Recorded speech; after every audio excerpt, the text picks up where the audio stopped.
Pursuit. A criminal strikes and fades quickly back into the shadows of his own dark world. And then the man from Scotland Yard, the famous Inspector Peter Black, and the dangerous, relentless Pursuit. When man hunts man.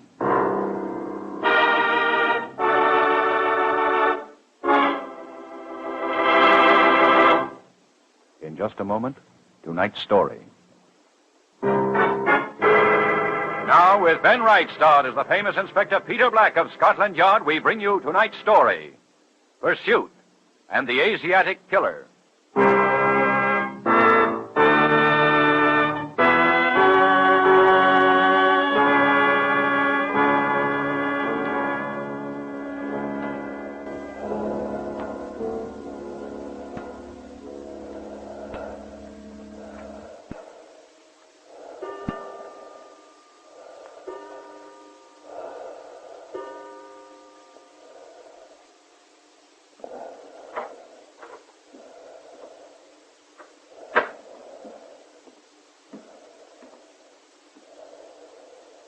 Any change, Dr. Reed? No, Inspector. None at all. I've just been talking to the wife. She thinks you should take him to a hospital. How can I? Touch and go. I'd be afraid to move him. She wants to come in. No, not now. Too weak. Even the slightest excitement might... Nurse, give me another hypodermic, please. Yes, Doctor. Here you are, Doctor. Thank you.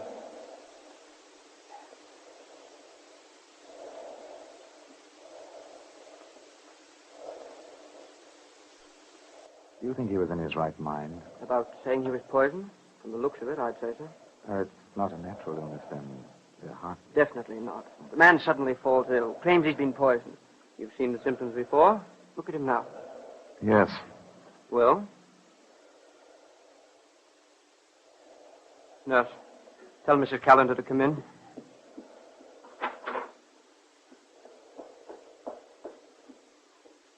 James.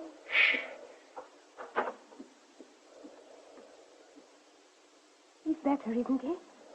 He's all right. James? James? He can't hear you, Mrs. Callender. I'm afraid. James. James. Doctor, do something. I'm sorry. No, don't say that. No, he's all right. James. Oh, James.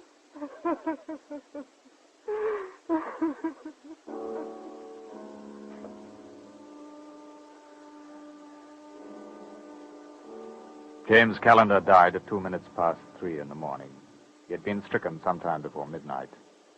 Before going into a coma, he insisted that someone had poisoned him and that his wife knew who had done it. And then he didn't wake up again.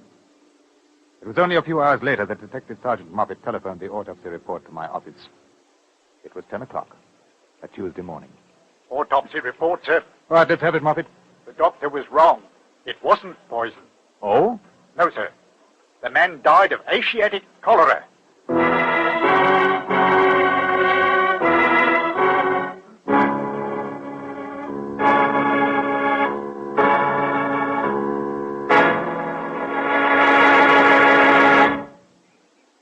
A good deal of your personal charm and attractiveness is the result of a lovely, winning smile.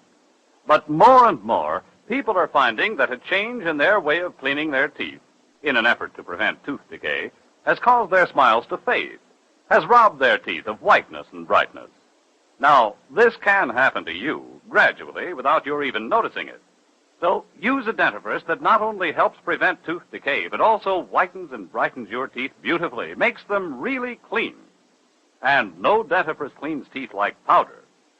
Try Dr. Lyon's tooth powder, and if you don't agree that it gets your teeth cleaner than the dentifrice you're now using, that it whitens and brightens your teeth so your smile sparkles with all of its old-time luster, return the package, and your money will be refunded. You can buy regular Dr. Lyon's tooth powder, or if you want the best of the ammoniated tooth powders, buy ammoniated Dr. Lyon's. No matter which you prefer, be sure you get Dr. Lyon's and get back your winning smile.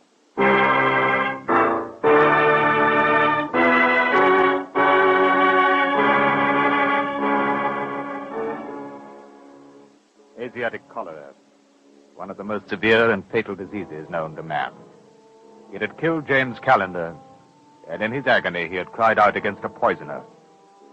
If this was true, that a murderer had used cholera germs to commit his crime, then Scotland Yard was searching for a lunatic in possession of a weapon as deadly, if not more so, than the atomic bomb.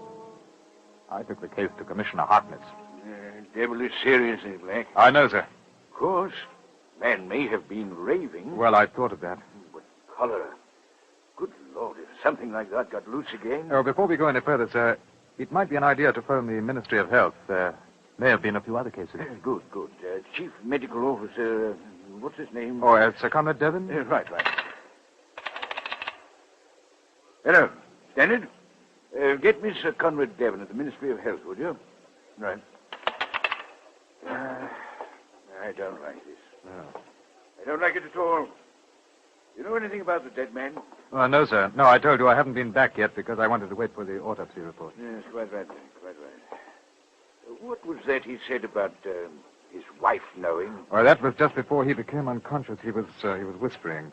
My wife knows. Myra knows. Ask her. That was all he said. He didn't speak after that, sir. We haven't had a case of this sort for nearly, pretty grim if it's true, you know. Yes, sir. I'll have Sir Conrad send over a Ministry of Health man. And for heaven's sake, Black, don't let this get out to the newspaper. Oh, no, we won't, sir.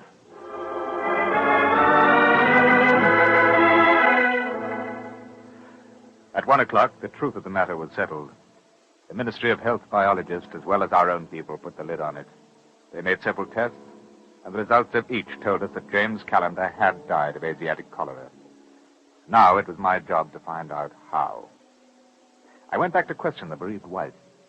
The blinds of the house were drawn, and although the sun was shining brilliantly in the street, the sitting room was somber with the air of death. I don't know what I can tell you. I don't know what I can say. Your husband thought he had been poisoned. But why? No one would... Well, he also said that you knew who had done it. How could I know such a thing? How could I? Well, that's what I should like to know. Do you? No. Unless... But go on. Well, I remember when he first became ill. He had terrible cramps. He said he thought he must have eaten something that poisoned him. Uh-huh. He was in pain, but I don't think he was very worried at the time. Perhaps that's what he meant when he said that I knew. I see. Well, Mrs. Callender, can you think of anyone who might want to hurt him? No. Yeah, according to your doctor's report, Mr. Callender complained of feeling ill the day before he died. Yes, but he didn't think it was serious. Not poison. It couldn't have been that. Why don't you tell me the truth? How did he die? I'm afraid I can't tell you that just now, Mrs. Callender. You think he was murdered? No, we're not certain. We're trying to find out. Because he said that someone had poisoned him? Yes, and because he said that you knew the person. But I don't. There couldn't be anybody. We're not the sort of people who have enemies. I see. Well, now, what did your husband do, Mrs. Callender? He owns a shop. Well, he owned a shop. What kind of shop? Cameras, enlargers, you know. Well, is there someone else who is in business with him? Yes, his partner, Mr. Denning, but... Would you give me the shop address, please? 341 Edgware Road. Thank you. Mrs. Callender, I noticed as I came in the luggage in the hall. Were you planning to go somewhere? Why, yes. Oh. Well, you'll find out anyway, I suppose. James and I were separating. I would have left him 2 days ago if this hadn't happened. I see. It was perfectly friendly. I don't think I loved him anymore, but I was very fond of him. Mrs. Callender, I must ask you not to leave London for a few days, at least until we've made our investigation. But I've made my plans. Surely you I don't... promise, as soon as we're satisfied, I'll let you know. You'll be free to go wherever you like. All right. Now, a medical officer will be calling here in a little while. He'll want to make 1 or 2 simple tests. Why? I don't... Please give him your cooperation, Mrs. Callender. But why? What kind of test? I'm afraid I can't tell you that just now, but we want to make sure that no one else will die the way that your husband did.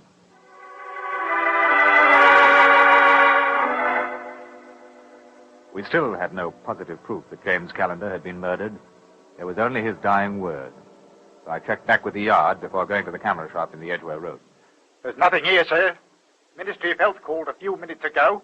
They haven't got any other reports of cholera up to now. All right, Moffet. Now, look here. I want you to go out to the Calendar place in Salmon Street. I want you to get names and addresses of anyone who may have been in contact with Calendar a week before he died. Mrs. Calendar should be able to give you the information. You wanted something, sir? No, Moffet, but I want to make sure that no one else comes down with cholera. Now, when you get those names, you send them on to the Ministry of Health. They'll have to test them. Right, sir.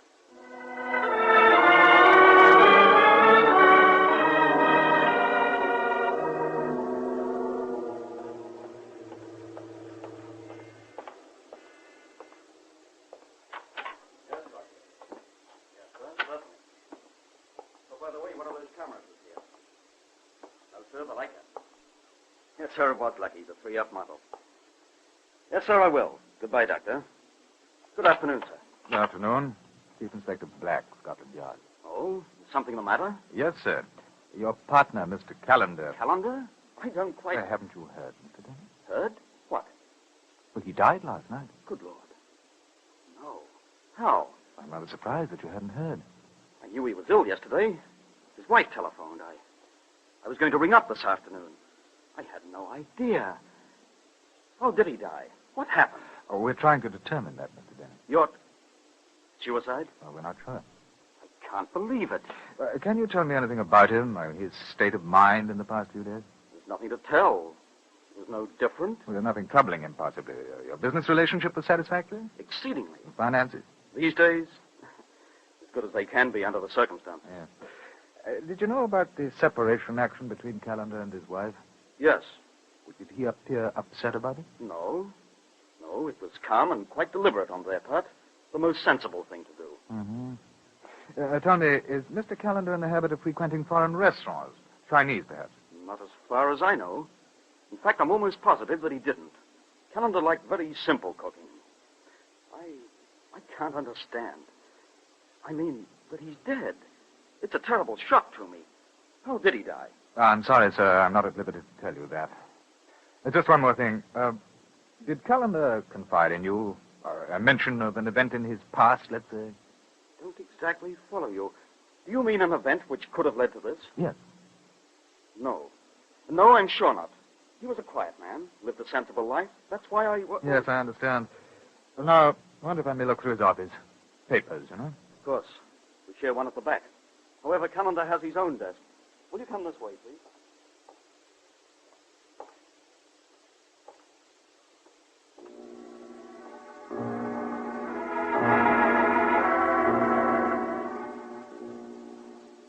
I spent an hour searching through James Calendar's papers, and at the end of that time, there wasn't the slightest evidence which could be used as a motive of murder.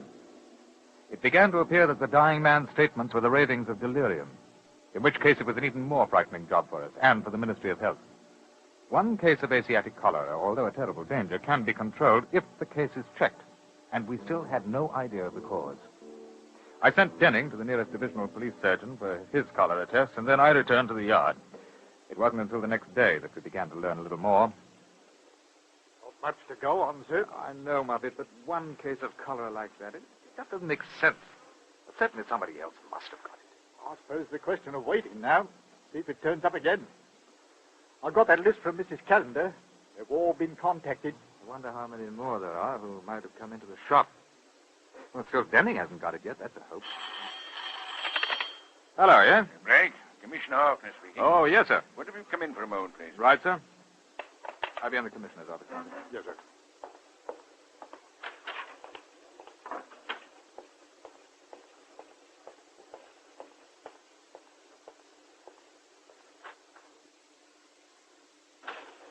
Come in, Blake.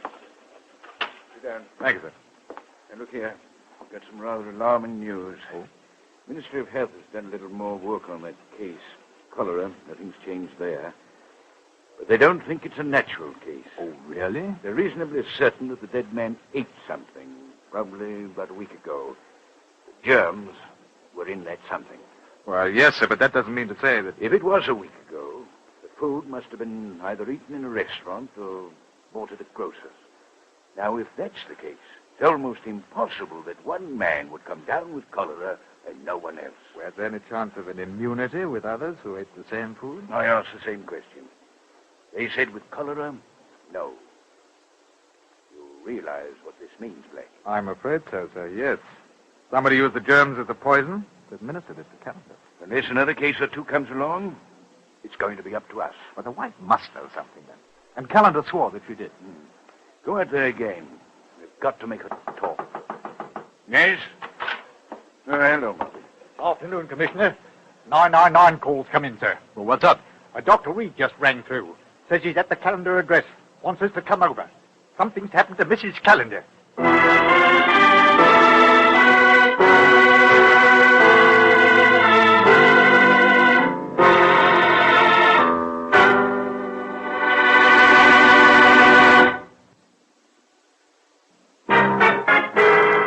Now, the second act of Pursuit and the Asiatic Killer.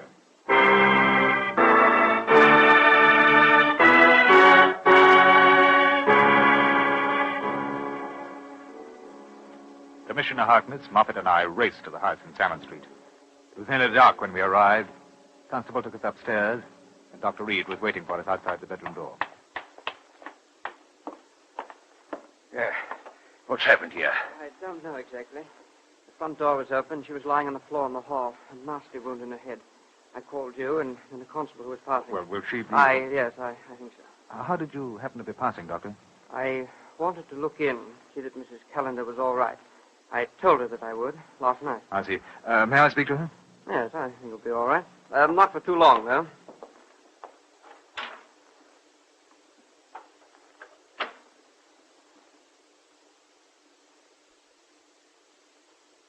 Good evening, Mrs. Calendar. Where did he go? Who? The man. Did you see him? No. It was dark. I'd been shopping. I came in the door and I saw someone standing in the hall.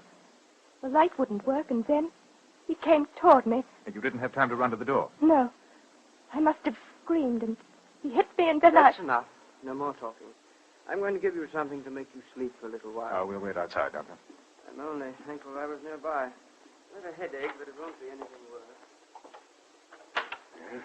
What do you think, Black? I don't know, sir. Of course, she may know something and isn't aware of what it means to the murderer. Better have a look about. I'm going to. You know, whoever it was that waited for her must have been familiar with the house. Probably saw her go out and slipped in to wait. Oh, Moffet? Yes, sir? Check on the back door and windows, would you? Right, sir. I want to have a look at that hall light.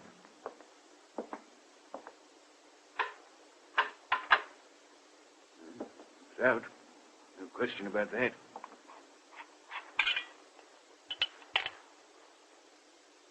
Try it again, will you, sir? Well, I'll be... What did you do? Refastened the bulb. You mind going over to the front door, Commissioner? Yeah, all right. Yeah? Yes. Now I'm going to switch off. Can you see me? Yeah, of course. My face? No.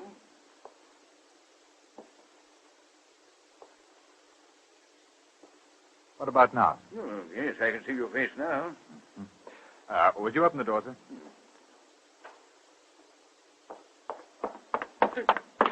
Oh, it's the devil. No, it's all right, sir. I'm just trying something. You see, if Mrs. Calendar had come in and had not been able to see the man's face, he must have been standing quite a distance away from her.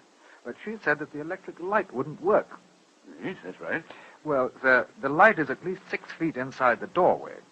Now, that means she must have walked toward the man, tried the light, and still not attempted to run when he came at her. By then, she would have seen his face. Almost as though she knew the man. Possibly, sir. Oh, Moffet, did you find anything? That back door was open, sir. Unlocked anyway. That's odd. Any sign of tampering with the lock? No, sir. Where'd it lead to, the back door? The garden, sir. Oh. Any alleyway leading to the front of the house? No, sir. It's walled in all around. Footprints in the garden? Quite a few, sir. You can see where he went over the back wall. Right. You get carts of them, and then I want the doorknob dusted for prints and this light globe here. Right, sir.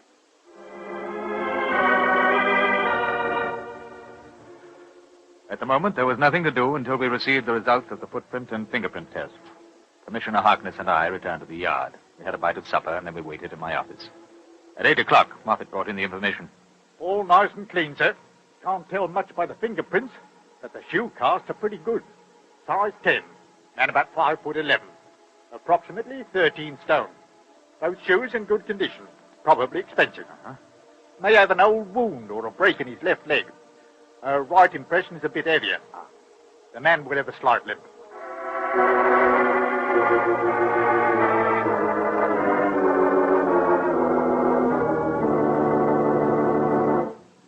It's all right, Dr. Reed.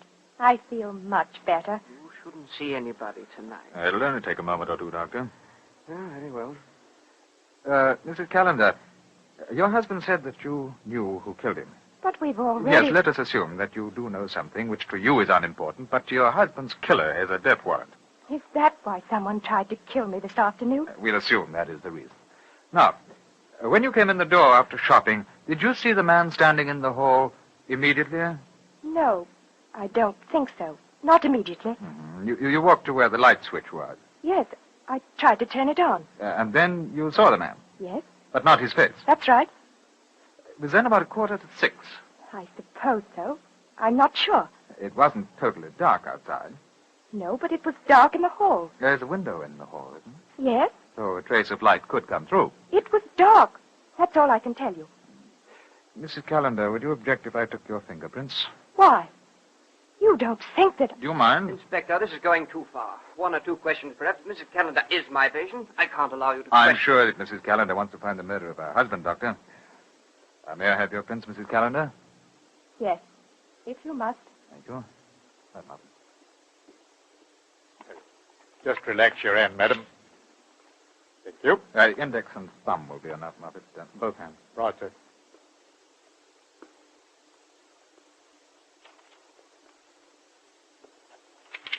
Thank you. I can wipe your hands on this. Here you are, sir. Thank you. You got the set we took from the light globe? Yes, sir. Here you are. A magnifying glass? Here, sir.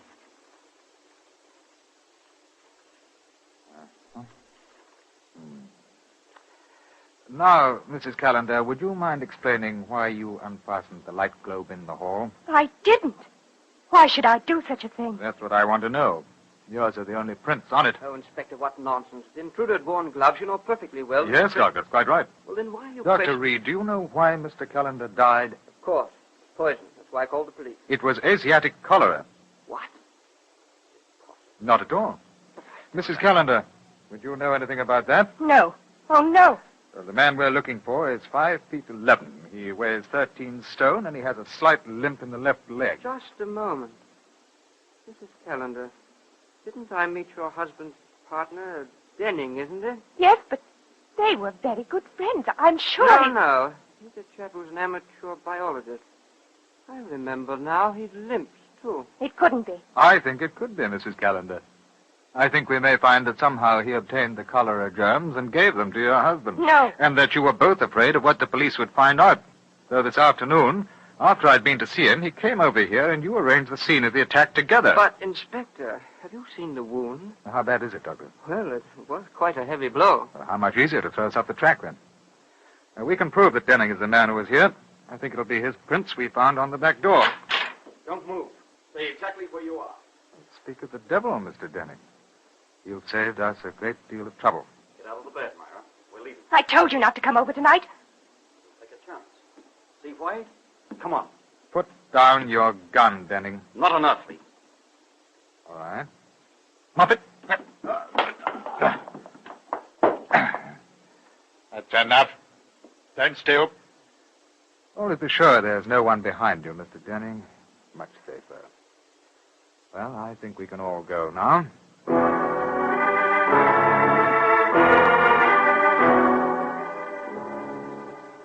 Denning and Mrs. Callender were formally charged with murder. At the trial, it was proved that there had been no question of a divorce. That was a story which both Denning and the woman had contrived. The motive was very simple: insurance and what the defendants called love. We never did learn how Denning obtained the cholera germs, but a test tube was found in his miniature laboratory. It contained a culture of his lethal weapon. Mrs. Callender received a life sentence. Denning was hanged. Pursuit. And the pursuit is over.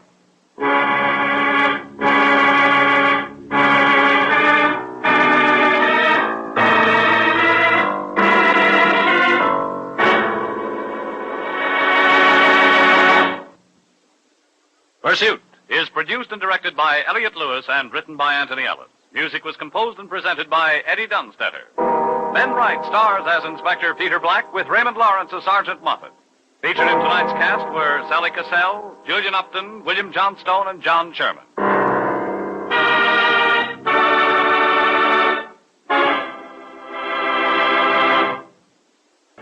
Bob Stevenson speaking. This is the CBS Radio Network.